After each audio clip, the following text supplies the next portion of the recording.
Hello, everyone. So let's go ahead get started for today. Today is Jan 23rd, and it's the second day of Reimagining AI event here at IIT Alumni Center in Bangalore. Another fabulous day. So today's dose of Rashmi is unconscious intelligence. Let your experience of life be governed by what others think of you.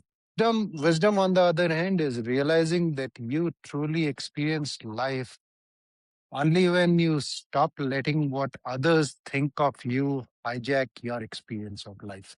While I think the dose says it all, as I was reflecting on it, that took me back to one of my favorite quotes that I picked up somewhere, which goes, I am who I think you think I am. So really pay attention to that. That is true. Most of us end up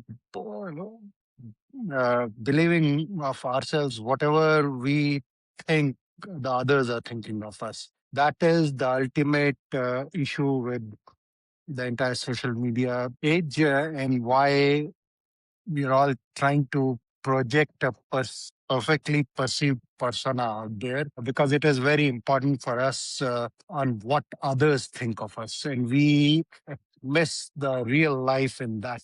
By just trying to project a persona, we lose touch with ourselves because we try to become something we are not.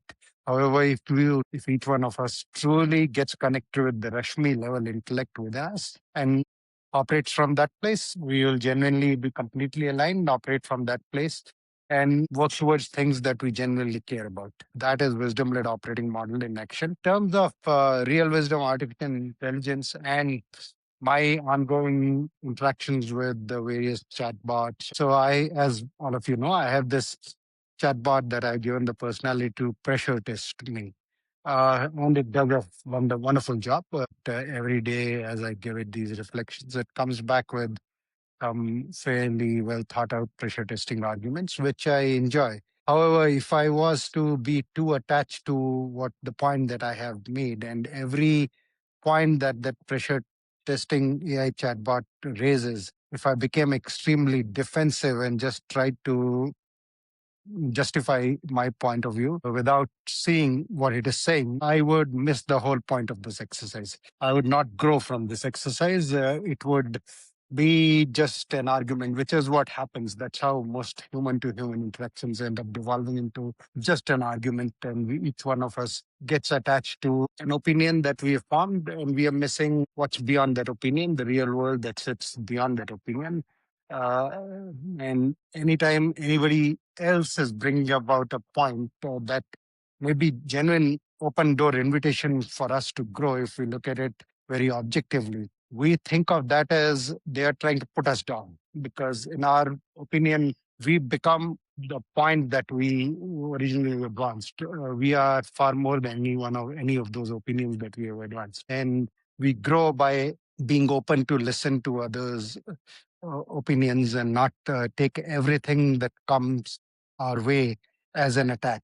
That is what the interaction with my AI chatbot, that's the value I get. And in a way, that is the thing we can learn from AI. It is operating on a lot of past training data. It is making inferences, but it is not attached to any one of them. And that's why it feels great as an objective brainstorming partner. And that we are not able to do as humans, because we think that when another person is advancing an opinion that is slightly conflicting with ours, they are thinking lesser of us. That starts becoming our perception. And that is the problem about why we cannot have conversations where two people have differing opinions, and why we are so polarized as a society. And if we keep leading from this unconscious intelligence, we'll program all these patterns into artificial intelligence, and the polarization will only increase further.